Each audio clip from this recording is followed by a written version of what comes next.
नमस्कार मित्रों, RV IAS PCS classes में आप सभी का हार्दिक स्वागत है।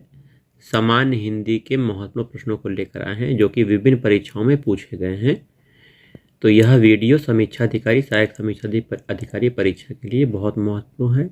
अपर निजी सचिव परीक्षा, पीसीएस परीक्षा के लिए भी बहुत महत्वपूर्ण है एवं टेट परीक्षा, सी-टेट परीक्षा के लिए भी यह वीडियो बहुत महत्वपूर्ण है। चलिए, वीडियो की थोड़ा क्वालिटी खराब हो सकती है लेकिन मटेरियल में दम है। पहला प्रश्न है, संध्या और रात्रि के बीच के का समय होता है।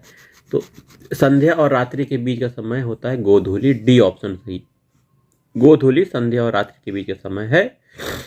सायंकाल संध्या का समय निशा रात्रि को कहते हैं। सूर्यास्त शब्द सूर्य अस्त होने के लिए प्रयोग किया जाता है। जो सब कुछ जानता है उसके लिए सर्वज्ञ यूज किया जाएगा। डी ऑप्शन सर्वज्ञ। सबको जानता है उसे सर्वज्ञ कहते हैं। भूत तथा वर्तमान भविष्य तीनों काल को जानने वाले को त्रिकालज्ञ बोलते हैं। जिसने ज्ञान प्राप्त किया हो वह ज्ञानी कहलाता है। अकथनीय शब्द के लिए सर्वोत्तम वाक्य का चयन करना है। जिसके बारे में कुछ न कहा जा सके अकथनीय। जिसके बारे में कुछ न कहा जा सके, सी ऑप्शन सही है। ठीक है। वहीं दूसरा, जिसका खंडन ना हो सके उसे अकाट्य। जो घोर अर्थात भीषण ना हो अघोर कहते हैं। जो तर्क से सिद्ध न हो सके अतर्क कहा जाता है, कहते हैं उसके लिए अतर्क। आगे का प्रश्न है, बिना पलक गिराए हुए वाक्य के लिए एक शब्द का चयन करना है। तो बिना पलक गिराए वाक्य के लिए अनिमेष शब्द का प्रयोग होता है। आइए व्याख्या देख लीजिए। बिना पलक गिराए हुए वाक्य के लिए शब्द अनिमेष या अपलक होता है। अपने स्थान से न हटने या गिरने वाला अच्युत तथा ध्वनि का अतिक्रमण करने वाले को का शब्द है अति स्वन। जो ना देखा गया हो अदृष्ट उसके लिए शब्द है अदृष्ट। जो ना देखा गया हो। आइए अगला प्रश्न है, बिना पलक झपाए अपलक या अनिमेष शब्द है। देखिए, रिपीटेड प्रश्न है।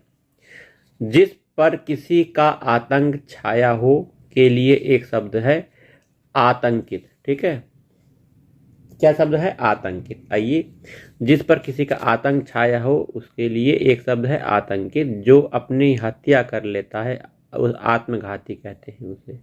जो शोक करने योग्य ना हो उसके लिए एक शब्द क्या है? अशोच्य। बी ऑप्शन सही है। अशोच्य मतलब जो शोक करने योग्य ना हो।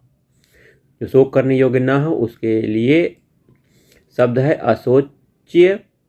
जो शोक रहित हो उसे कहते हैं अशोक। जो समर्थ ना हो असमर्थ।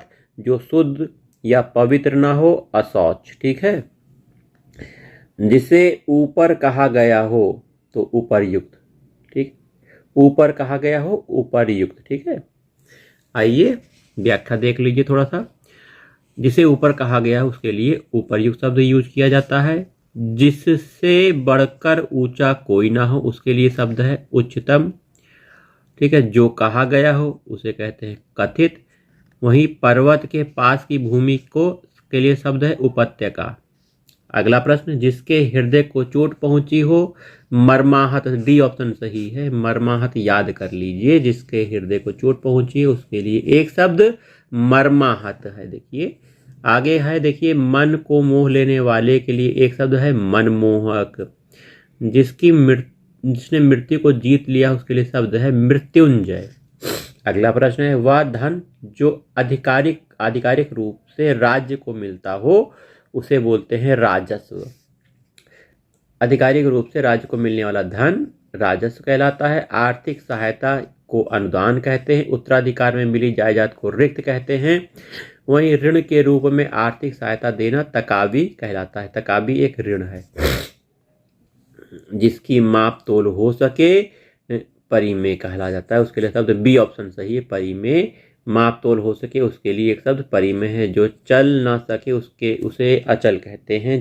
जिसे जीता ना जा सके उसे अजेय कहते हैं। घुटने तक बाह वाला अजानुबाहु। सी ऑप्शन सही है। घुटने तक बाह वाला अजानुबाहु उसके लिए शब्द है। ठीक है। घुटने। वहीं आगे देखिए, जिसकी आशा न की गई हो अप्रत्याशित। ठीक है। वहीं जिसका उदर लंबा हो लंबोदर। वहीं शुरू से अंत तक के लिए शब्द है आद्यांत।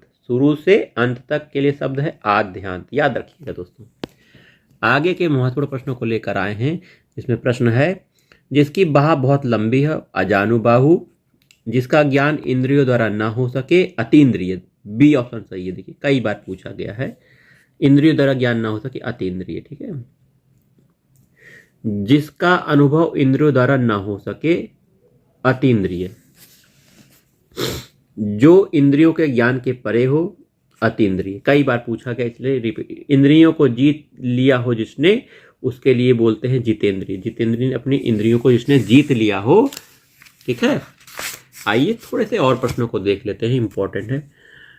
सबको समान भाव से देखने वाले के लिए शब्द है समदर्शी। सबको समान भाव से देखने के लिए उपयुक्त शब्द है समदर्शी।